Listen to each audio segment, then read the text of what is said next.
Now the verification of law of reflection. By the experiment we can verify the law of reflection. So what is our experiment, class? In this example, this is Q point, this is P point. Suppose I am talking about P first. So class, as I told you, every object can seen because of the reflection of light. So suppose class, if I am talking about this P, इस P से निकलने वाली जो raise है class, वो यहाँ पर इस पॉइंट पर टकराएंगी. This is your normal. So यहाँ से जो रेज निकल रही है वो नॉर्मल के साथ कौन सा एंगल बना रही है? आई. सो यहाँ पर से टकरने के बाद वो एंगल ऑफ रिफ्लेक्शन बनाएंगी, और वो एंगल ऑफ रिफ्लेक्शन क्लास यहाँ पर हमारी आँख है, वो हमारी आँख पे आएगा. तो ये यहाँ पर इसका इमेज हमारी आँख पर बनेगा और हमें ये दिखाई देगी चीज़. सो यहाँ पे आप देखेंगे क्लास, ये P डैश है. सो P डैश मीन्स इसका इमेज यहाँ बन रहा है क्लास, और ये मिरर पे यहाँ पर इमेज बनेगी P डैश की, और वो ठीक क्लास कौन सी सीध में होगी? वो ठीक उसी सीध में होगी जहाँ पर ये पॉइंट P है. Same for Q class, this is your Q dash. ये बिल्कुल इसकी सीध में यहाँ पर है, और इसकी रेज यहाँ पर से यहाँ आएगी. This is again angle of incidence for Q, and this is angle of reflection for Q also. So आप देखेंगे क्लास, P और Q यहाँ पर एक ही लाइन में है, तो यहाँ पर मिरर में भी वो हमें एक सीध में दिखाई देंगी. So class, this is the actual रे diagram of P and Q. So P and Q से जो रे निकल रही है क्लास, वो ठीक यहाँ पर टकराती हैं एंगल ऑफ इंसिडेंस पे. This is your normal. और एंगल ऑफ रिफ्लेक्शन हमारी आँख के सामने, बिल्कुल हमारी आँख पे अगर ये रे पड़ रही है क्लास, तो हमें P और Q दिखाई देंगे. Now class, reflection of ray of light normally incident on a plane mirror. इसका मतलब क्लास, अगर कोई रे आपकी नॉर्मल के ठीक सीध में इंसिडेंट हो तो उसका रिफ्लेक्शन किस तरह से होगा?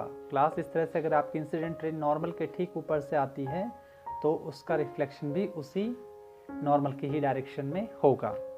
Suppose this is your normal, this is your incident ray. Class, जब इंसिडेंट रे यहाँ पे आती है तो ये बीच का एंगल एंगल ऑफ इंसिडेंस बनता है. अगर ये छोटा छोटा छोटा होता जाए क्लास, और अगर रे आपकी ठीक इस सीध में आए क्लास, सो आप एक बात गौर करें क्लास, जब रे ठीक नॉर्मल की सीध में आ रही है तो नॉर्मल के साथ कौन सा एंगल बना रहा है? 0 डिग्री. सो 0 डिग्री पे अगर ये आ रही है क्लास रे, सो ये 0 डिग्री पे ही वापस जाएगी, because angle I equal to angle R. This is also fulfill the condition. So 0 degree equal to 0 degree. So आपकी एंगल ऑफ इंसिडेंस और एंगल ऑफ रिफ्लेक्शन दोनों के दोनों क्लास सेम होंगे. Class, next topic is formation of image by a plane mirror. Suppose class, यहाँ पर कोई point O है, और यहाँ से क्लास एक ही ऑब्जेक्ट से आपकी कई रेज निकलती हैं. अंडरस्टैंड? सो सपोज एक रे ये निकली, और इसी से एक और रे निकाल लेता हूँ क्लास में यहाँ पर. सो इस O से वैसे तो कई रेज निकल सकती हैं क्लास, बट यहाँ से मैं इन दो रेज की बात करता हूँ. सो दिस इज रे 1, दिस इज रे 2. अब क्लास, मैं इस फर्स्ट रे की बात करूँ. So class, for first ray what is my normal? As I told you, ये क्लास इसका सरफेस है. So this is normal for first ray class. Understand? And इस सेकेंड रे के लिए भी एक नॉर्मल होगा क्लास, क्योंकि हमें एंगल ऑफ इंसिडेंस ढूंढना है. So this is a normal for. So class, ये भी आपका नॉर्मल है और ये भी नॉर्मल है. सो मैं इसको N1 कर देता हूँ, इसको N2.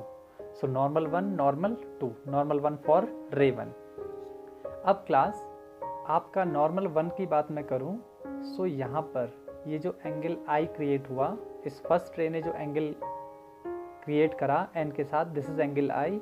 सो आपका एक एंगल ऑफ रिफ्लेक्शन भी आएगा क्लास.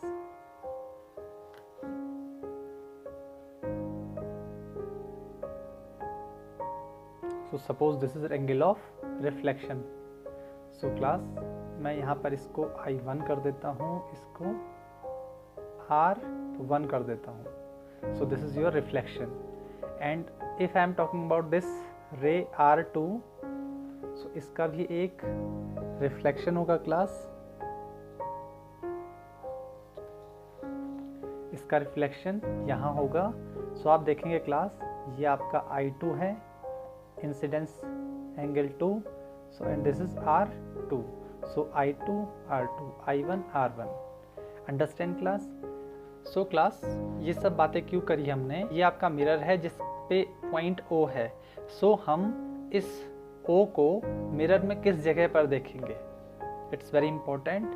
तो आपको पहले एक बात बता दूं क्लास, जो मिरर की इमेज होती हैं वो रियल इमेज नहीं होती हैं, वो वर्चुअल इमेज होती हैं, वो आभासी होती हैं। Those all are virtual image. So virtual image हमेशा क्लास आईने के पीछे बनती हैं।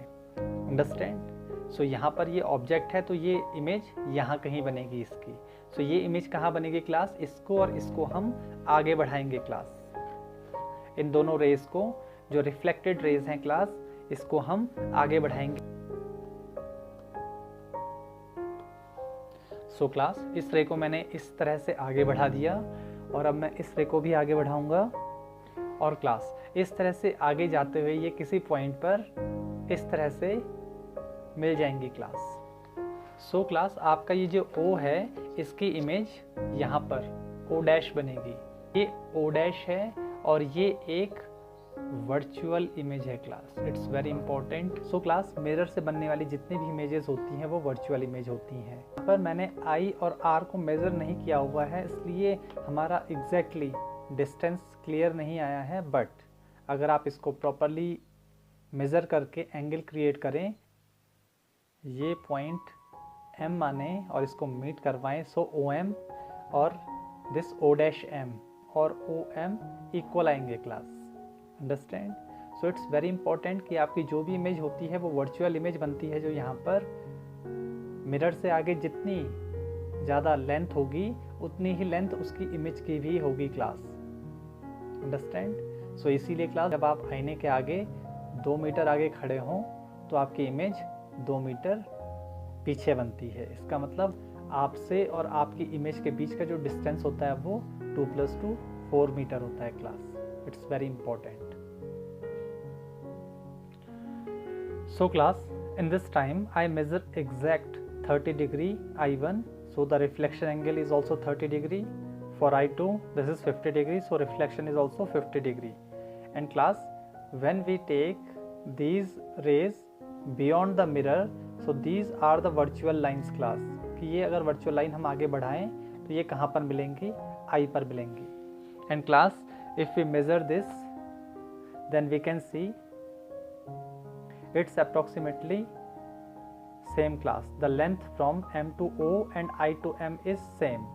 So class, OM is equal to IM.